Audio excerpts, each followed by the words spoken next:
Bonjour, c'est Vincent de l'école de plongée Aquadomia, un spécialiste de la formation plongée accélérée sur mesure à Marseille, Parc national des Calanques.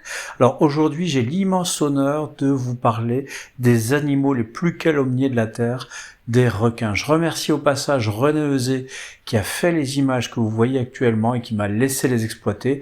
Vous retrouverez toutes ces images en fin de cours avec plusieurs minutes de vidéos pour vous permettre d'apercevoir encore ces magnifiques géants des mers, ces animaux encore méconnus, qui ont un corps avec un hydrodynamisme exceptionnel, qui sont pleins de ressources étonnantes, qui ne sont pas comme des mammifères puisque ce sont bel et bien des poissons, qui n'ont donc pas de cerveau évolué comme les mammifères, mais qui ont plein de sens, et tout ça, vous allez découvrir ça dans ce cours. N'oubliez pas que si vous souhaitez être certifié, vous pouvez tout à fait acheter cette formation SSI sur notre site pour recevoir une carte. Je vous souhaite une excellente leçon pour découvrir le monde des requins, un cours fantastique pour en savoir plus sur ces animaux qui nous terrorisent tant depuis l'apparition de certains films et l'apparition de certains faits divers dans les médias. Bon cours. Donc bienvenue pour ce cours Shark Écologie de SSI, un cours complet sur les requins que vous pouvez également suivre en ligne en l'achetant chez aquadomia.com pour avoir votre carte de certification SSI. Donc qu'est-ce qu'on va voir sur ce cours? On va voir plusieurs chapitres, on va commencer par le premier. Donc installez-vous bien confortablement avec un verre d'eau pour être prêt à suivre ce cours. N'hésitez pas à faire pause si vous loupez des éléments. Donc, dans le premier chapitre, on va voir requin et humain, une relation compliquée. Donc, on va voir qu'est-ce qui a fait l'historique du requin avec ses relations avec les hommes, et puis reconnaître le rôle important du requin dans l'écosystème. Alors, première chose, on va voir qu'est-ce qu'un requin. Et pour ça, voici une cartographie des espèces de requins communs. Donc en partant de la gauche vers la droite, on voit requin des récifs. Vous avez tout le descriptif qui est en orange sur le côté. Requin des récifs, le tigre des sables, requin mako, nourrice, bulldog, pointe blanche, requin bleu, requin tigre, le grand blanc, le requin marteau, le requin baleine et le requin léopard. Donc je vais m'attarder sur les caractéristiques de certains de ces requins, sachant que pour identifier les requins, voici grosso modo les points auxquels on peut faire attention. On y reviendra plus tard dans cette vidéo en détaillant quelles sont les caractéristiques à observer. Vous voyez qu'il y a énormément de moyens de différencier les requins d'une espèce à l'autre. Alors je vais parler déjà du requin nourrice que voici. Alors le requin nourrice, c'est un des requins qu'on a vu dans la vidéo en introduction ou alors dans la vidéo de conclusion. C'est une espèce qu'on trouve surtout en mer Rouge et en Indo-Pacifique. Moi j'en ai vu pas mal aux Maldives notamment. Alors les signes distinctifs, c'est un requin qui est souvent sur le sol. Il a des longs barbillons aux narines et il a une bouche bien en avant au niveau de l'œil. C'est des caractéristiques que vous pouvez voir là. Et sa taille maxi, c'est un grand requin, puisqu'il peut faire jusqu'à 4,30 m. Et c'est une espèce ovovivipare. Ça veut dire quoi? Ça veut dire qu'elle fait des œufs qui sont conservés à l'intérieur de la femelle et qui ensuite donnent des petits qui naissent directement. C'est 4 à 8 bébés par portée. On verra le détail du mode de reproduction plus tard. Alors ici, certainement l'espèce la plus renommée, celle que tous les plongeurs veulent voir, c'est la plus grande qui existe encore, c'est le requin-baleine qui se nourrit essentiellement de krill. C'est un requin qui fait jusqu'à 15 mètres de long. Alors il faut savoir que l'estimation de la durée de vie, c'est à peu près une centaine d'années.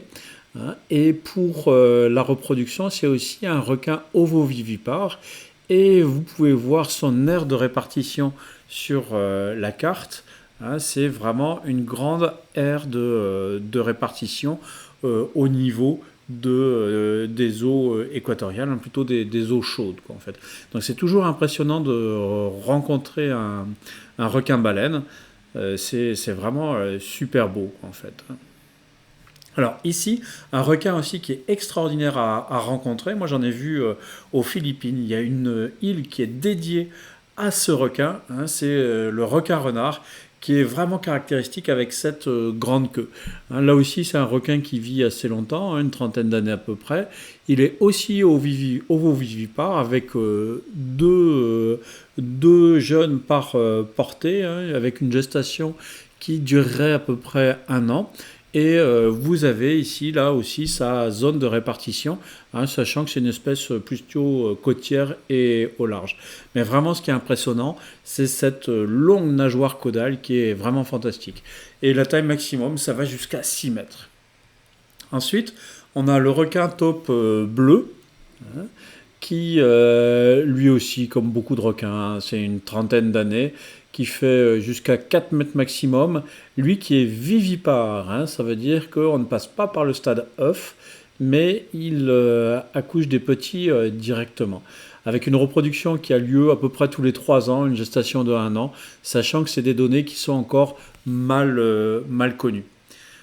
On enchaîne sur le requin bulldog, un requin qui a malheureusement mauvaise réputation, avec une taille maximum de 3,50 m jusqu'à 4 mètres, qui peut vivre lui une quinzaine d'années a priori. Vous voyez l'aire de répartition, c'est plutôt une espèce qui est côtière et qui vit aussi dans les estuaires. Ensuite ici le requin tigre qui fait jusqu'à 5 à 6 mètres, qui lui est plutôt un requin côtier, comme vous le voyez sur l'aire de répartition. Un requin qui fait une taille jusqu'à 5,50 m, 6 mètres à peu près, qui est ovovivipare également, donc des œufs qui sont conservés à l'intérieur de la femelle et qui donnent des petits directement à la naissance, avec 40 à 80 jeunes à chaque portée. Donc aussi un très beau requin, tigré comme ça, il est magnifique. Alors ensuite le requin citron. Requin citron, alors moi j'en ai vu en Polynésie, à Moorea plus particulièrement. Donc il y a beaucoup de requins citron là-bas. Et c'est tout simplement parce qu'il a une teinte légèrement jaune, c'est ce qui lui vaut son nom. Alors ce qui est amusant, c'est que c'est un requin qui est vivipare, c'est-à-dire qu'il donne naissance directement à des petits sans passer par un stade œuf, même à l'intérieur de la femelle.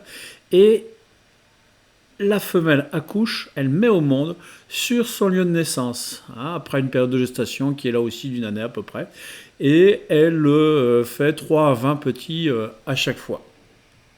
Alors ensuite, si on enchaîne, le requin peau bleue qui a une aire de répartition immense, et c'en est un qu'on peut voir aussi en Méditerranée. Il y en a qui ont été observés récemment, notamment dans le port de Sète, assez bizarrement. Mais c'est une espèce relativement commune en Méditerranée. Et là aussi, la gestation, 9 à 12 mois, naissance de 4 à 135 petits par portée, et un requin qui fait jusqu'à 4 mètres de long, un corps très très allongé.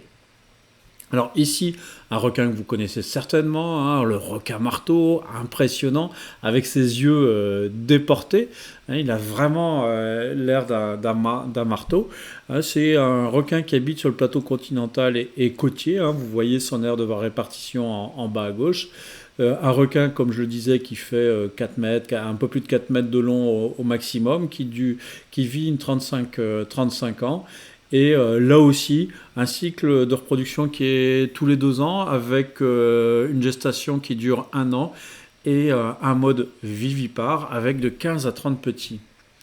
Et enfin, je vais parler rapidement du grand requin blanc. Sa réputation n'est plus à faire. C'est un requin qui a beaucoup pâti de la naissance, enfin la sortie du film Les Dents de la Mer. On voit qu'il a une aire de répartition immense. Il y en a qui auraient été observés dans la baie de Marseille. C'est un requin qui fait jusqu'à 6,40 m, qui est vivipare, et sa forme est vraiment caractéristique. C'est probablement le requin qui a été le plus documenté. Et enfin, un requin un peu atypique, ici c'est l'ange de mer. On en voit dans les Canaries notamment. Donc là, c'est un requin qui vit près du sol, hein, qui habite vraiment dans le plateau continental, quoi, en fait, qui est ovovivipare, et c'est vraiment un requin très particulier. Il ressemble un peu entre une roussette et une torpille, quoi, en fait. Alors, culture et histoire des requins, les représentations des requins sont souvent négatives, hein. Dans certaines cultures, ils sont considérés comme sacrés. Et puis, il y a un film qui a fait beaucoup de mal aux requins, hein, c'est le film Jaws, hein, qui veut dire mâchoire, ou plutôt dents de la mer, hein, c'est comme ça qu'il a été traduit. Et ça a donné cette réputation aux requins d'être des animaux féroces sans aucun esprit. Et puis il faut dire aussi que les médias parlent beaucoup plus des requins par rapport aux rares attaques qui existent. Alors on va voir justement les animaux les plus meurtriers au monde, hein. On voit que les piqûres d'insectes font 725 000 morts par an. Euh, enfin, on voit tout à droite que les requins, c'est 10 morts par an. Donc c'est vraiment tout petit, hein, quand on voit qu'il y a 25 000 morts liées à des morsures de chiens, 50 000 liées aux morsures de serpents. Pardon. Alors, la véritable valeur des requins, ça c'est une bonne question à se poser, hein, c'est que les requins jouent un rôle clé dans le maintien de la diversité de l'océan, hein, c'est des prédateurs du haut de la chaîne, donc si on en fait disparaître, ça veut dire que c'est toute la chaîne qui est affectée et l'écosystème en entier, hein, donc ils ont un rôle clé et c'est pour ça qu'il faut les protéger. Alors, il faut savoir que les requins, on en a parlé en parlant des différents requins, ils ont un cycle de reproduction qui est assez lent. Et en fait, il y a des massacres qui sont faits, quand on le voit sur la photo, ne serait-ce que pour avoir uniquement l'aileron, la queue, et rejeter le cadavre à l'eau, quoi, en fait. Donc c'est un monstrueux gâchis, hein, qui est une grande catastrophe pour le requin. On voit ici sur cette carte du monde la valeur économique des requins par an, hein. C'est un peu sordide de parler de ça, quoi, en fait. On voit que dans la zone 1, hein, la zone donc près de l'Australie, en Amérique centrale, c'est là que les requins payent le plus lourd tribut en termes de marché économique, quoi, en fait.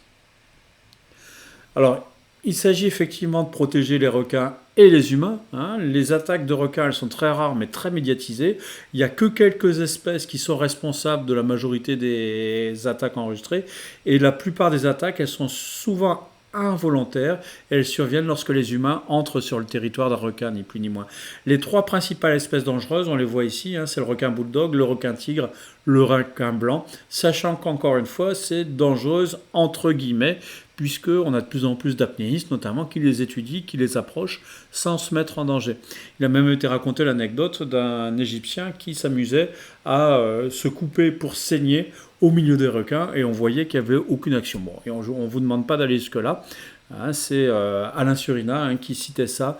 C'est lui qui gère l'association Shark Education, qui fait beaucoup de choses pour promouvoir l'image favorable du requin. Alors, justement, comment interagir avec les requins? Voici comment un requin perçoit son environnement. Hein, donc, ce qu'il faut, c'est adopter des comportements sûrs, respecter l'animal, connaître l'environnement et puis apprendre au fur et à mesure les comportements des requins. Pour en avoir beaucoup approché, hein, bien sûr pas à Marseille en Méditerranée, je n'ai pas eu la chance d'en voir, mais c'est vrai que les requins sont très furtifs et se laissent facilement effrayer. Donc il s'agit d'y aller comme très souvent en plongée, très calme, très stabilisé, avec une ventilation posée. Alors, les requins à travers le temps, maintenant, ça va être l'objet du chapitre 2. Le but, c'est de comparer les espèces de requins existantes avec celles qui sont éteintes, de reconnaître et identifier les différentes formes et tailles trouvées dans ce qu'on appelle les élasmobranches, hein, qui regroupent les requins et les raies, et de décrire l'évolution des requins. Alors, évolution du requin, ça a été parmi les premiers animaux à exister. Ils apparaissent il y a plus de 440 millions d'années. Les premiers requins avaient l'air très différents des requins existants aujourd'hui. Et en fait, ce qu'il faut savoir, c'est que les requins ont un squelette fait de cartilage qui ne se conserve ni ne se fossilise comme un os, quoi, en fait. Hein. D'où la difficulté à remonter le temps sur les requins. Alors, il y a 8 ordres vivant des requins. Hein. On voit ici, donc ça c'est les différents ordres, hein, exanchiformes, scaliformes, pristioforiformes, et à chaque fois on trouve des exemples et des espèces phares. Hein. Donc ça c'est plus pour ceux qui sont fans de la classification. Vous pouvez bientôt bien sûr faire arrêt sur image pour voir cette classification en ordre. Alors, les records battus. Il y a 8 ordres avec 512 espèces de requins. Le plus grand requin qui a été répertorié, c'est le mégalodon, hein, qui a disparu, qui faisait jusqu'à 20 mètres. Hein, et il s'est éteint, ce requin-là, il y a 2 millions d'années, en fait. Hein, donc 20 mètres de long, vous imaginez, plus grand qu'un requin-baleine. Ensuite, il y a des parents plats aux requins, hein, qui sont les raies. Hein, donc c'est des poissons cartilagineux et ils sont très liés avec les requins. Hein. Là aussi c'est des élasmobranches, hein, ce sont des poissons cartilagineux et il y a beaucoup de caractéristiques communes. Alors quelques faits sur les raies, hein, elles sont plates, hein, sur la face dorsale ventrale avec des fentes brachiales sur la face ventrale et elles ont des grandes nageoires pectorales avec des yeux sur la surface dorsale en fait. Toutes les raies pondent des œufs, hein, c'est le cas aussi de certains poissons-ci, et elles ont des longues queues avec des épines piquantes, alors que les poissons-ci n'en ont pas. Hein. Donc attention, quand on approche une raie, à ne pas la surprendre de façon à ne pas avoir le dard qui se plante. Alors, maintenant chapitre 3, on va voir que les requins sont des poissons. Hein, ils ont tous des branchies, des nageoires, des systèmes sensoriels. Et qu'est-ce qui fait que le requin est un requin? Donc les requins sont des poissons avec un squelette cartilagineux et non pas osseux. Il y a des écailles qu'on appelle placoïdes, des dents de remplacement, des fentes branchiales, un grand foie huileux, ça c'est vraiment une caractéristique des requins, et une fécondation interne. Donc voici ici comment on peut analyser l'anatomie d'un requin.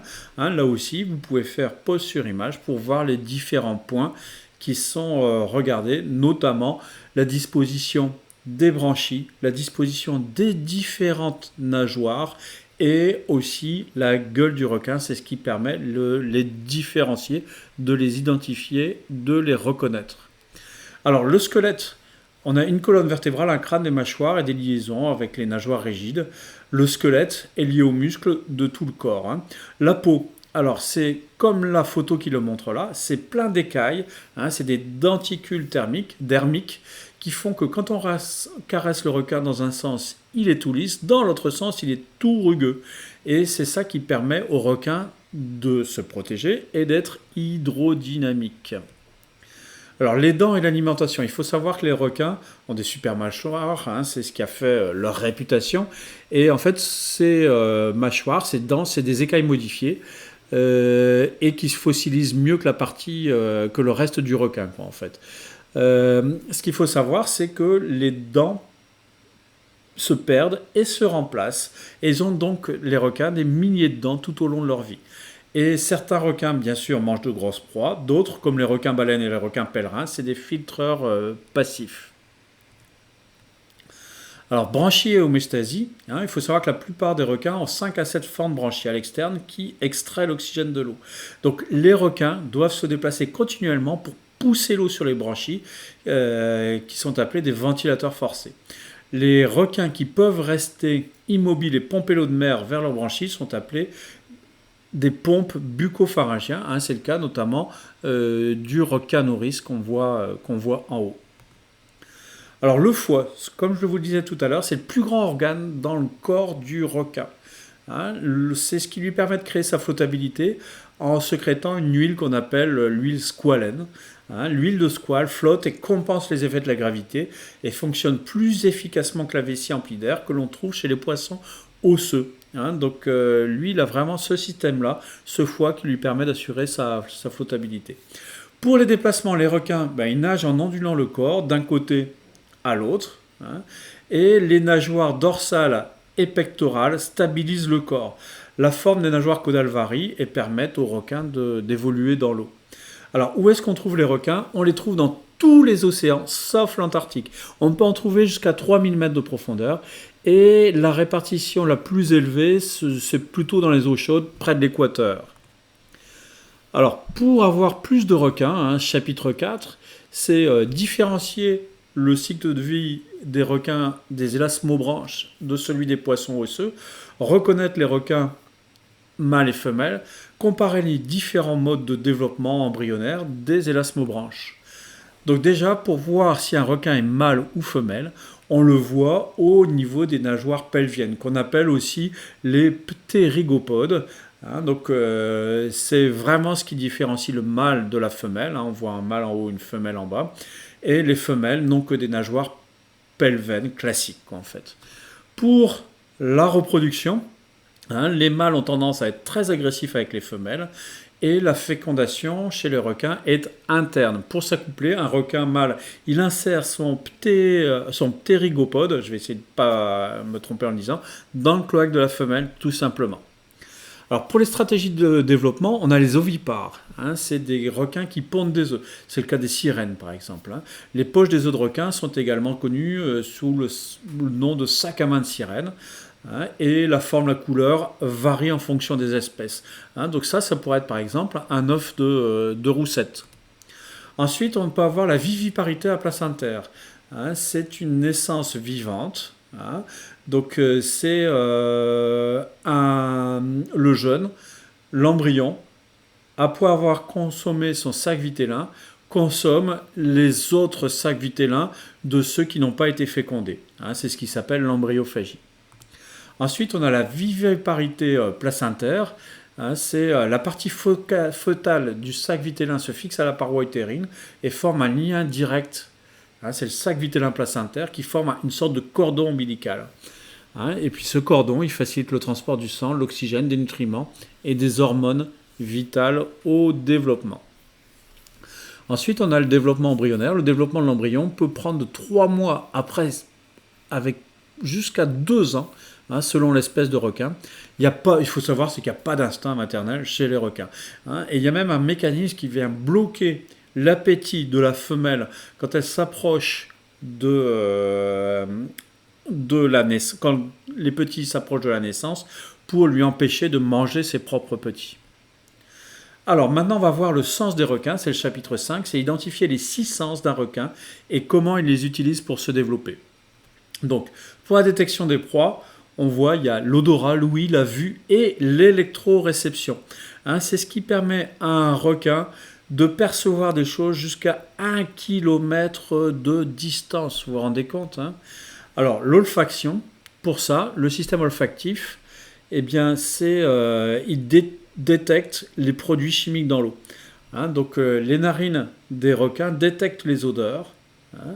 Et ce n'est pas comme chez nous, c'est vraiment dissocié du système respiratoire. Pour l'audition, les oreilles du requin sont internes et ils les utilisent pour la perception des sons et de l'équilibre. Et ils sont sensibles aux sons de basse fréquence, comme ceux qu'émettent les poissons en difficulté. Et les requins ressentent principalement le son du mouvement de particules et peuvent entendre des fréquences bien plus basses que les humains. Pour la vue, les requins, ils ont évolué pour bien voir dans les eaux sombres. Ils sont, d'après les scientifiques, daltoniens. Et ils ont à peu près le même fonctionnement qu'un œil humain. Ce qu'on découvre ici, c'est que la résolution temporelle décrit la vitesse de traitement visuel de requins. Les requins qui se déplacent rapidement traitent les informations plus rapidement que les requins en attente. C'est un peu la palissade. Alors ensuite, un concept, c'est la ligne latérale. Les requins ont une ligne latérale, un organe sensoriel qui permet la détection des mouvements et des vibrations. La ligne latérale est composée de neuromasses qui détectent les mouvements dans l'eau. Tous les poissons, de toute façon, ont une ligne latérale, mais le requin utilise aussi ça pour percevoir son environnement. Ensuite, il y a un phénomène d'électroréception, c'est le 6e sens du requin. Ils ont un système d'électroréception pour détecter l'électricité des poissons, surtout lorsque la visibilité est limitée. Ils ont également des ampoules de Lorenzini, une série de canaux remplis de gelée qui peuvent détecter les champs électriques faibles. Les requins sont les poissons les plus sensibles à l'électricité et ils utilisent l'électroréception à courte distance. Enfin, le goût. Les requins ils testent parfois si leur proie est comestible en utilisant une morsure exploratoire. Ce qui se passe, c'est que si le requin est assez gros, cette morsure exploratoire peut tuer la proie, même s'il décide de ne pas la manger. Et ce qui est dit, c'est que c'est la principale cause de blessure liée au requin chez l'homme. Il est rare qu'un requin décide d'un humain comme repas, en fait. Les requins et l'écosystème, chapitre 6, l'objectif c'est de décrire l'importance des requins dans le maintien de l'équilibre d'un écosystème, comparer les différentes façons dont les requins se nourrissent et prédire le régime alimentaire d'un requin en fonction de la forme et de la taille de ses dents. Donc les proies du requin, elles sont à la fois généralistes et spécialistes lorsqu'il s'agit de proies. Les requins peuvent être généralistes, manger un peu de tout, ou limités, spécialistes, limités dans leur consommation. La plupart des requins, ce qu'il faut savoir, c'est qu'ils sont opportunistes, ils mangent ce qu'ils trouvent, en fait. Les types de dents. Donc les dents d'un requin sont particulièrement adaptées au type de proie qu'ils consomment. Donc par exemple, les requins blancs, ils ont des dents adaptées à la déchirure. Les requins tigres au cisaillement. Pour l'écrasement, c'est le requin nourrice. Et pour le filtrage, c'est le requin baleine qui, souvenons-nous-en, ne mange quasiment que du krill, des crevettes. L'alimentation, donc les modes d'alimentation, la morsure, l'aspiration, comme les requins nourrices, les requins baleines ou les requins pèlerins, et puis le coup de bélier, comme le requin mako. Autre méthode d'alimentation, les requins blancs, ils attendent en profondeur et accélèrent vers la surface, lançant parfois leur proie en l'air carrément. Les requins renards, eux, ils étourdissent leur proie en les frappant avec leurs longues nageoires caudales. Les dents de requin tigre, ils sont une combinaison de scie et de couteau, ce qui leur permet de couper la carapace d'une tortue, vous vous rendez compte ? Enfin, le rôle d'un requin dans un écosystème, une population de requins en bonne santé, c'est nécessaire pour un écosystème sain. C'est la notion de pyramide alimentaire. Donc ils jouent un rôle clé dans le maintien de la diversité des océans. Ils ont un rôle majeur dans la structuration des communautés marines, et c'est un effet en cascade. Si on a une disparition d'une espèce, ça affecte tout l'écosystème, d'où le besoin de les préserver. Donc les requins de récif communs, on a les requins de récif à pointe noire, tout simplement parce qu'ils ont une pointe noire sur les nageoires dorsales et la queue. Ils font une taille d'à peu près 1,60 m. On en trouve un peu partout, dans l'Indo-Pacifique, la mer Rouge, même la Méditerranée. Très menacés en raison de la surpêche. Le requin gris de récif, là c'est un requin qui fait une longueur moyenne d'un peu moins de 2 mètres. Une nageoire dorsale unie ou à pointe blanche, des pointes foncées sur toutes les autres nageoires. C'est la manière de l'identifier. Là aussi, menacé en raison de surpêche. Le requin de récif à pointe blanche, c'est celui qui a une nageoire dorsale et une nageoire caudale à pointe blanche, comme on le voit ici. Il n'est pas très grand, 1,60 m en moyenne, qu'on rencontre dans l'Indo-Pacifique, lui aussi menacé en raison de la surpêche. Le requin de récif des Caraïbes, donc là tout est foncé, il n'y a pas de marque visible, il fait une longueur quand même de 2,5 m en moyenne, et là aussi menacé en raison de la surpêche. Le requin nourrice, longueur moyenne 1,50 m, et menacé en raison de la surpêche. Donc vous voyez qu'il y a beaucoup d'espèces qui sont menacées par la surpêche. Maintenant, on va voir quelques espèces étranges de requins. L'objectif, c'est de voir qu'il y a vraiment une grande diversité de formes chez les requins et qu'il y a des choses assez surprenantes. Alors, le requin lutin qu'on voit ici, avec un long nez, ou qu'on appelle aussi rostre, qui est plein, bourré d'électrorécepteurs, qui est utilisé pour détecter les faibles champs électriques. Et les mâchoires, elles peuvent presque dépasser le bout de son museau, en fait. Ensuite, on a ces deux requins, ici le sagre commun, un requin qui est appelé requin lanterne, qui peut briller dans le noir. En dessous, on a le requin grande gueule, c'est un filtreur rare et profond, on croyait éteint jusqu'à ce qu'on en capture un en 1976. Ils atteignent jusqu'à 5,50 m.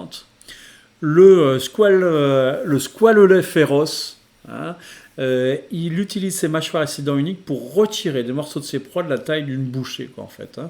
Et on trouve des cicatrices de sa morsure sur les mammifères marins, les poissons et aussi sur les autres requins. Ensuite, ici, un requin extraordinaire, le requin chabot-osselet. Ils peuvent marcher sur la terre ferme. Ils utilisent leur nageoire pectorale et pelvienne pour marcher sur le récif à marée basse. Ils vivent principalement la nuit et ils n'ont pas besoin de beaucoup d'oxygène. C'est ce qui fait qu'ils peuvent sortir de l'eau pendant plus d'1 heure. Et ils arrêtent de manière sélective des parties de leur cerveau pour se protéger justement contre le manque d'oxygène. Redoutable adaptation. Ensuite, on a forcément les requins-scies. Ici, le requin-scie à long nez, avec ce long rostre avec des dents externes tout en bas qui ressemble à une scie, en fait. Et les scientifiques pensent que ce requin-scie utilise ce rostre comme un capteur et comme une arme. Il y en existe 7 espèces et ils ont des branchies sur le côté de leur corps. Enfin, on a le requin-lézard ou requin à collerette qui possède 6 branchies. Avec une qui entoure toute la gorge et ressemble vraiment à une collerette, c'est d'où son nom. Il a de longues dents en forme d'aiguille et il peut vivre généralement entre 100 et 200 mètres de fond. Voilà pour ce qui concerne ce cours sur les requins. J'espère qu'il vous a apporté beaucoup de choses. Vous l'avez compris, le message, c'est de les protéger. Et j'espère que vous aurez un autre discours sur les requins que celui un peu catastrophique des médias. Je vous rappelle que vous pouvez obtenir une carte de certification en souscrivant le cours Shark Ecology sur aquadomia.com, ce cours de SSI. Merci de votre attention. Alors j'espère que vous avez apprécié ce cours. Si c'est le cas, n'hésitez pas à cliquer sur j'aime. Moi, ce que j'aimerais bien maintenant, c'est que vous me fassiez part en commentaire des 3 à 5 informations principales que vous avez reconnues, que vous avez assimilées pendant ce cours. En commentaire, s'il vous plaît, mettez-moi les notions que vous avez pu assimiler grâce à ce cours. Et n'hésitez pas à réagir, bien sûr, toujours avec un petit bonjour, une formule de politesse. Je vous laisse contempler ces images de requins pour lesquelles je remercie René Huzet de m'avoir laissé exploiter ces images.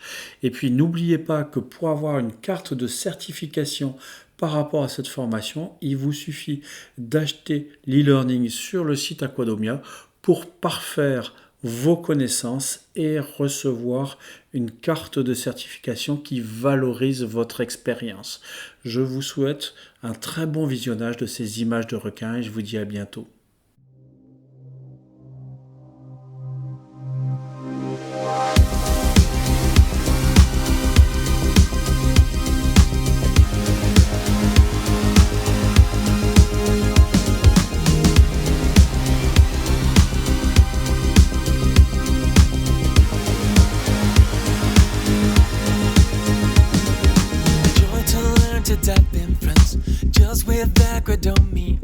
You love the colors you will see while you're scuba diving in the sea. Discover the Mediterranean Sea. Scuba diving is all you need to know the wonders of the world hidden down the surface of the blue. Don't waste more time, you become a great instructor in the world. Don't waste more time, you become with Aquadomia.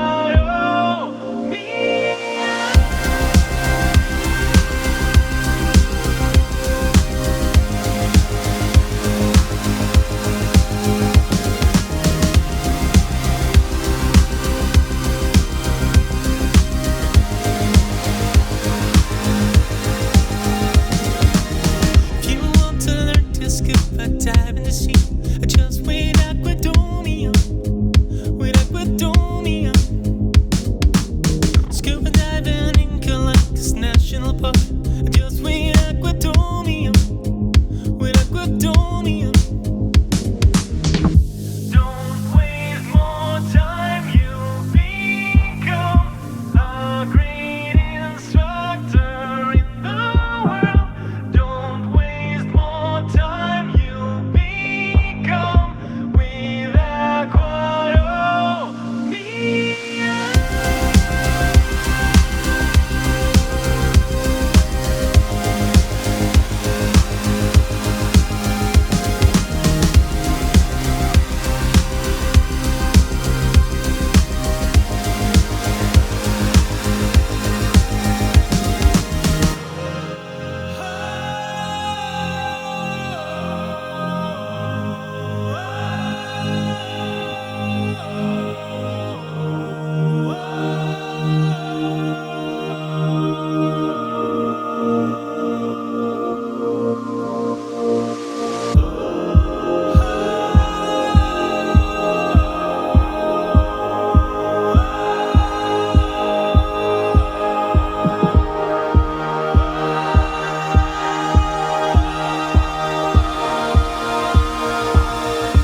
diving friends, just with aquadomia.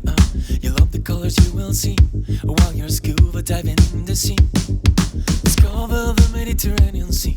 Scuba diving is all you need to know the wonders of the world hidden down the surface of the blue. Don't waste more time.